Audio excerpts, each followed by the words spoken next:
Okay, we have to discuss the curious case of Natalia Grace. Nice rhyming there, by the way, TV producers. I see what you're doing. So my friend told me to watch this show, and I then Googled the trailer, and I was like, okay, I guess I know what I'm doing as soon as I'm done with work today. I guess I know what I'm doing for the next 6 hours. I ended up binge watching the entire series, 6 episodes.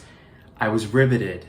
If you haven't heard of this show, if you haven't seen it, oh boy, fuck a duck and see what hatches. So I'm gonna give you the Clip Notes version. This is a true story. This is a true story docu-series, 6 episodes talking about this crazy story of Natalia Grace. So Natalia Grace is this girl who was adopted into a Midwestern family, and she was adopted from Ukraine, okay? So international adoption, secretive adoption, or closed adoption, whatever it's called, meaning the Midwestern family had no context. They just knew, hey, there's this girl that the adoption agency called about.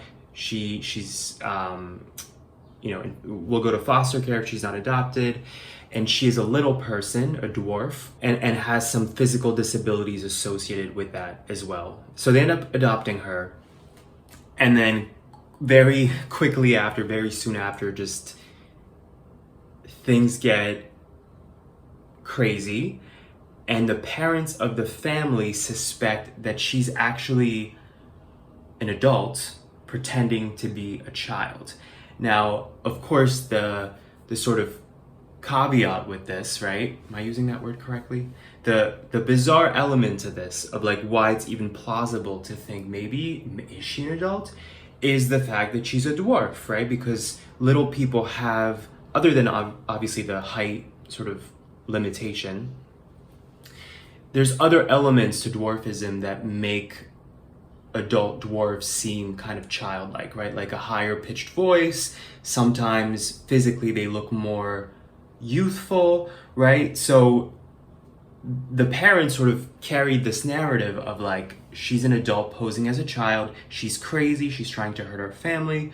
So in the beginning, you watch this show thinking, holy shit. But then the more, actually really from the beginning, the way the father in the family, because the docu-series is mostly him talking and narrating this, the mother wanted nothing to do with the show, which could mean one of two things, right? Either she's like, all these people are crazy, I want nothing to do with them, or she's very responsible and doesn't want to get caught, right?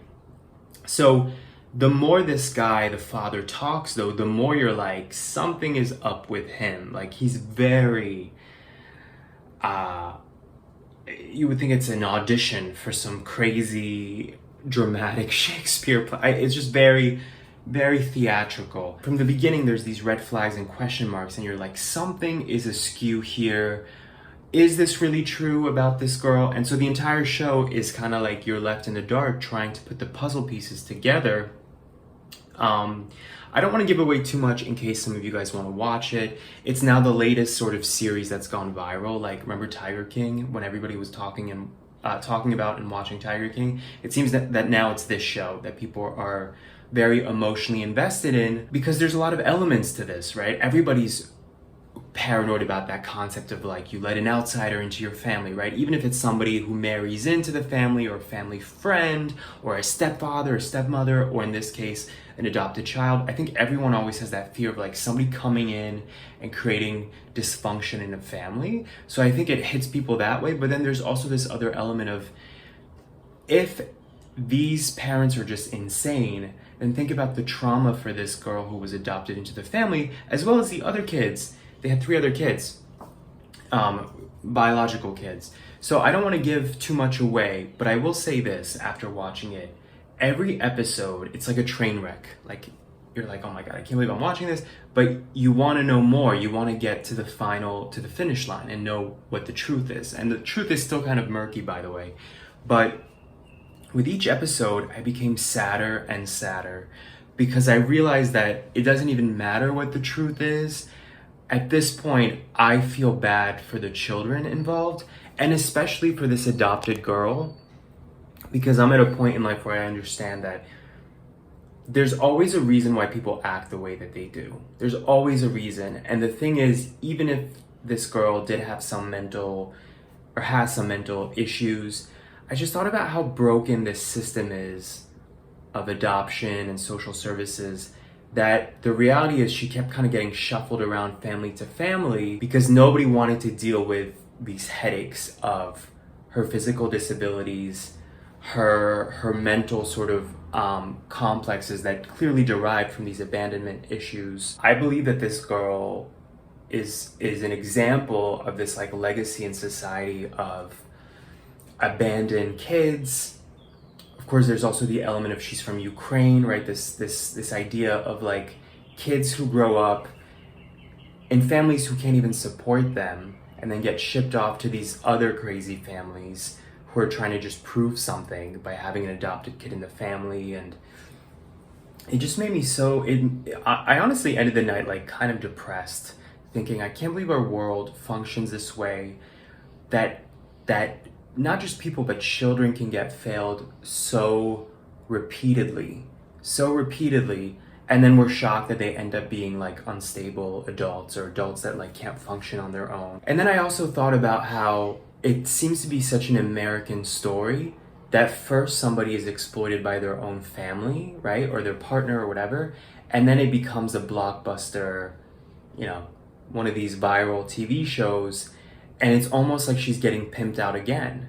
I mean, obviously I'm then part of the problem as a viewer, right? Because I'm supporting this exploitation now of her. Kind of like, you know, Anna Nicole Smith, or I don't know, who's another example of somebody who's not maybe totally, like Britney Spears, right? These people who have gone through a lot already with abuse or exploitation from an industry or their family, and then it becomes like a worldwide phenomenon thing where everybody's watching and that kind of pressure that comes with it. But what bothered me about this show too is that they never got this girl's side. They never included her in this. So then I'm thinking, at worst, if this girl is, let's say, totally unstable, unhinged, all that stuff, this is obviously not going to help. Like, this show exploiting her life story is not going to help. There's something really interesting about, I think, American society, this voyeuristic thing that we have as a culture where we want to watch, we want to know what happens, right? Reality TV, tabloid, celebrity culture. And I know that there is a movement to really question these motives more and more, but it's very interesting that it is a cultural thing, and I think we don't necessarily think about the human being going through this. And even just like the lighting and the music of this show paints this almost like it's a thriller or a horror movie, and you're like, these are real people. And there's something in our culture that we've so quickly dehumanized people through TMZ, through these shows, and then you combine it with people who want that fame, right? So not necessarily this girl, the adopted girl, but people in her family, that random neighbor who lived three blocks down. It's like all these people want their 15 minutes as well, and it makes for such a toxic and just like dirty, grimy environment. What do you guys think about this? Have you seen the show? If so, tell me what you think.